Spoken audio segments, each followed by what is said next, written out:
नमस्कार साथियों, आज हम आमेर दुर्ग जयपुर के किले की बात कर रहे हैं। तो इस दुर्ग के बारे में सामान्य जानकारी लेने से पहले इसका जो इतिहास था उसके बारे में देखेंगे।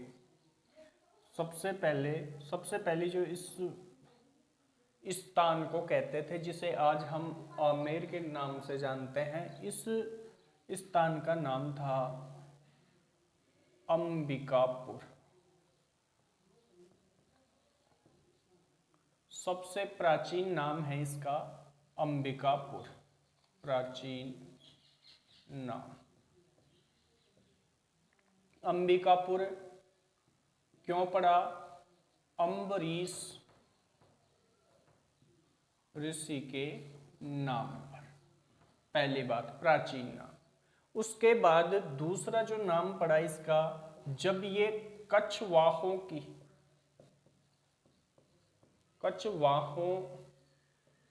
की राजधानी बना। दूसरे नंबर पे कछवा शासकों की राजधानी बना, तो इसका नाम पड़ा अंबिकापुर या अंबिका नगरी।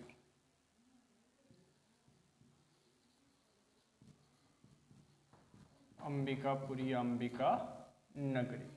उसके बाद तीसरे नंबर पे इसका निर्माण हम कह सकते हैं, इस दुर्ग का निर्माण जहां से शुरुआत हुई है वो है एक शासक जिसका नाम है दुल्ले राय। और दुल्ले राय ने 1150 ईस्वी में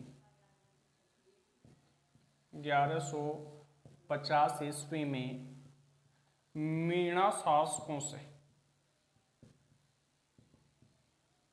शासकों से छीन कर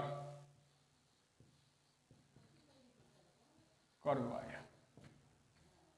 यानी निर्माण की कहानी यहां से प्रारंभ होती है। जगह कौन सी है? अंबिकापुर, अम्बरीश ऋषि के नाम पर कछवाहों की राजधानी अंबिकापुर, अंबिका नगरी। दुल्ले राय ने 1150 ईस्वी में मीणा शासकों से छीनकर इस दुर्ग का निर्माण करवाया। और जो वर्तमान में जो दुर्ग है, अभेद्य दुर्ग है, उसका निर्माण करवाया था अभेद्य दुर्ग। यानी वर्तमान में जो दुर्ग है अपना, वो इस दुर्ग का स्वरूप दिया था मानसिंह प्लस मिर्जा राजा जय सिंह।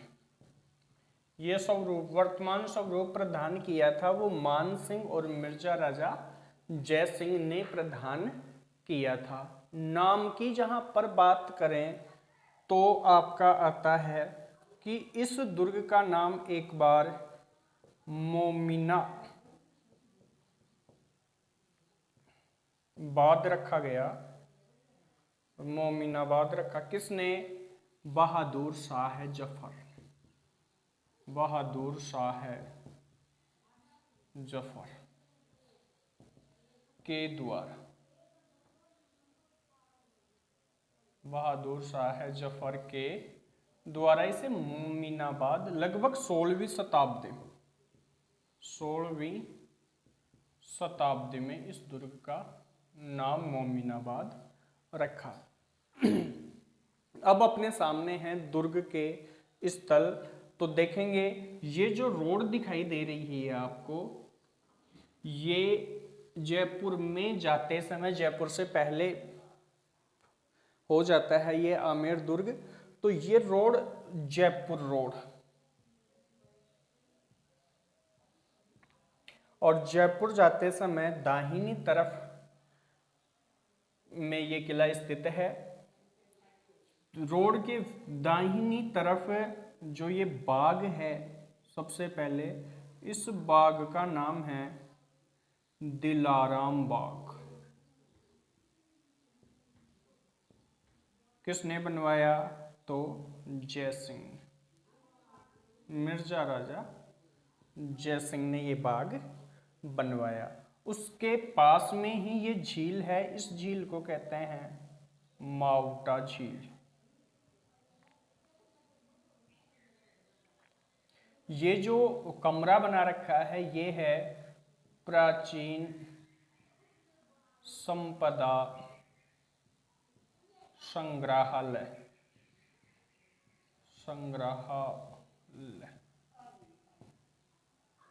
इसके बाद इस दुर्ग में प्रवेश करते हैं तो ये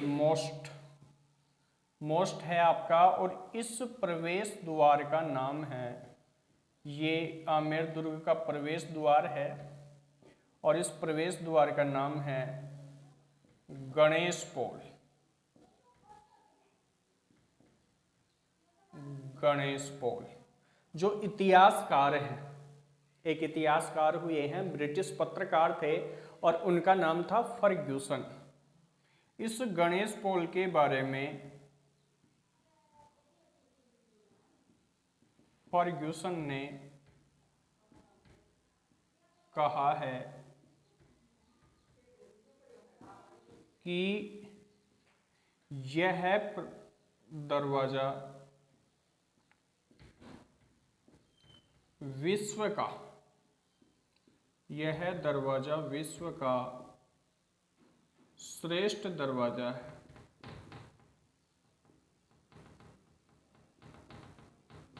अर्थात इस प्रवेश द्वार को सबसे बेस्ट प्रवेश द्वार बताया है किसने? फर्ग्यूसन ने। तो ये आपका बन जाता है मोस्ट है, ये फर्ग्यूसन ने कहा है कि यह दरवाजा विश्व का सर्वश्रेष्ठ दरवाजा है। उसके बाद हम आगे बढ़ेंगे तो ये है आपका दीवाने खास महल है, जिसका नाम है दीवाने खास महल या शीश महल, जो इस दुर्ग की शोभा बढ़ाता है। एक भूल भुलैया महल इस दुर्ग के अंदर है। आगे बढ़ते हैं तो ये आपके शिला देवी माता का मंदिर, शिला देवी माता का मंदिर है। और इस शिला देवी माता की जो मूर्ति थी, शिला देवी, इस मूर्ति को राजा मान सिंह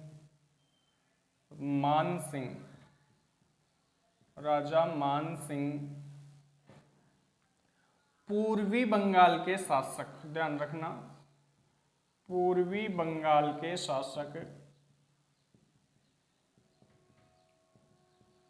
केदार से जीत कर लाया था। पूर्वी बंगाल का शासक था जिसका नाम था केदार, को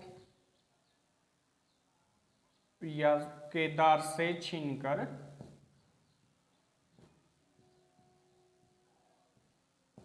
लाया था।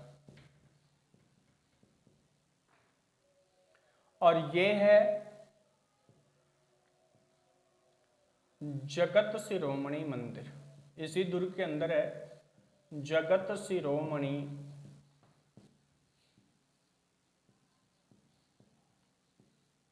इसमें जो प्रतिमा है वो है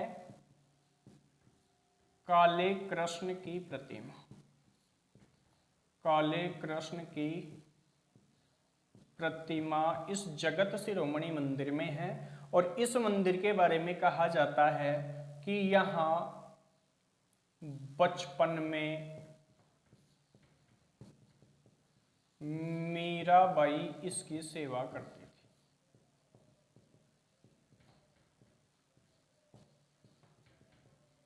और ये काले कृष्ण की जो प्रतिमा है, ये प्रतिमा भी चित्तौड़ से लाई गई थी। चित्तौड़ से ये प्रतिमा लाई गई थी। इस प्रकार आमेर दुर्ग की सामान्य बात हमने देखी और इसके जो विशेष स्थल है अंदर बाहर, एक ये जो कहते थे इस बाग में पहले केसर लगाई जाती थी, तो ये आज भी एक क्यारी बताते हैं, इसे कहते हैं केसर की क्यारी। इस प्रकार आमेर दुर्ग की बातें क्लियर हैं। इनको एक बार आप प्रोसेस करोगे, आराम से पढ़ोगे, समझ करके पढ़ोगे तो याद हो जाएगा। जय हिंद, जय भारत।